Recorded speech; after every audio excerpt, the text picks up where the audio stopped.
안녕하세요, 여러분. 오늘은 좀 무거운 이야기를 해야 할 것 같네요.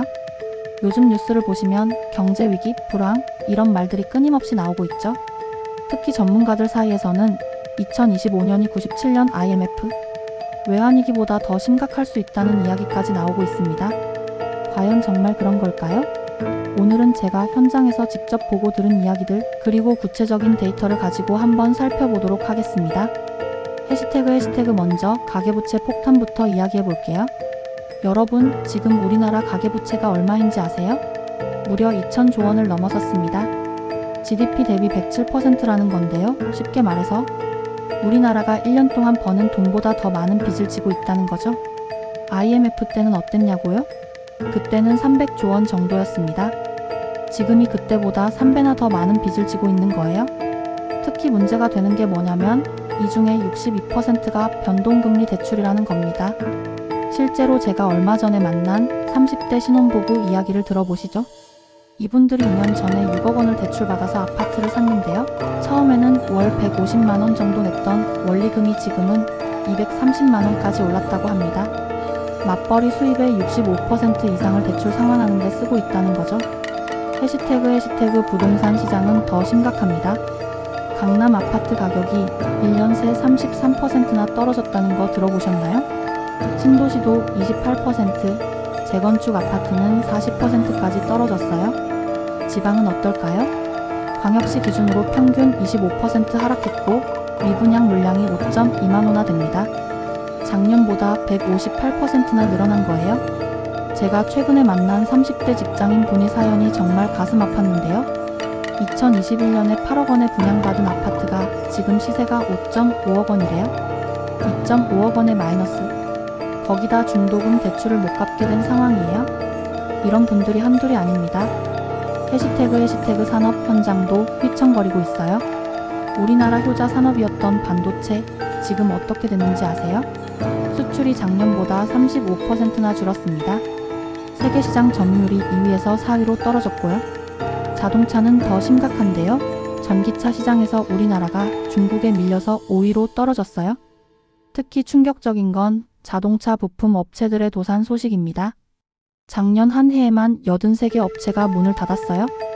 4.5만 명이 일자리를 잃었다는 거죠. AI 반도체나 2차 전지 같은 신산업은 어떨까요? 여기도 상황이 좋지 않습니다. AI 반도체 특허 출원에서 우리나라가 6위에 그쳤고 시장 점유율은 3%도 안 된다고 해요. 2차 전지는 특허 분쟁에서 지면서 주요 시장 진출이 막힌 상태고요. 해시태그 일자리 상황은 더 암담합니다. 청년들 정말 힘들죠? 20대 실업률이 12.3%예요. 체감 실업률은 25.8%나 된다고 합니다. 구직을 포기한 청년만 43만 명이래요. 역대 최대 수치입니다. 4,050대도 상황이 심각한데요. 실직자가 작년보다 32%나 늘었어요. 재취업률은 20%도 안 되고요. 자영업자들은 한 달에 평균 3.8만 개의 가게가 문을 닫고 있습니다. 얼마 전에 만난 한 대기업 직원분 얘기가 생각나네요. 이전자라고 하는데 40대 이상 직원의 30%가 희망퇴직을 하게 됐대요. F자동차는 공장 가동률이 45%로 떨어져서 비정규직 90%를 내보냈고요. 해시태그 왜 IMF보다 더 위험하다고 하는 걸까요? IMF 때와 비교해서 지금이 더 위험한 이유를 몇 가지만 말씀드려 볼게요.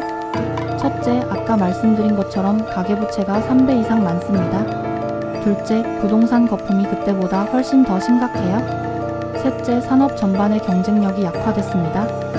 넷째, 인구절 벽으로 내수시장이 무너지고 있고요. 다섯째, 세계 경제가 블록화되면서 수출 회복이 쉽지 않습니다. 거기다 IMF 때는 정부가 돈을 풀어서 살릴 수 있었는데 지금은 정부도 빚이 너무 많아서 그러기 어려운 상황이에요. 해시태그 그럼 우리는 어떻게 해야 할까요? 먼저 정부 차원에서는 가계부채 연착륙 프로그램을 준비하고 있습니다. 채무조정 대상을 확대하고 이자율 상한제도 도입한다고 하네요. 100조 원 규모의 산업구조조정 기금도 조성한다고 합니다. 하지만 더 중요한 건 우리 개개인의 준비겠죠? 첫째, 당장 할 수 있는 건 빚을 줄이는 겁니다. 특히 변동금리 대출이 있으신 분들은 고정금리로 바꾸는 것을 고려해보세요.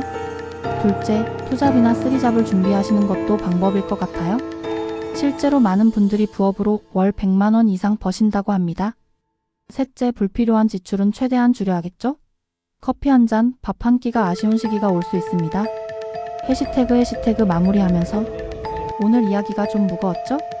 하지만 이런 위기가 올 수 있다는 걸 미리 알고 준비하는 것과 모르고 당하는 건 정말 다릅니다. 다음 영상에서는 제가 실제로 만나본 위기 생존자들의 구체적인 노하우를 공유해드리도록 하겠습니다.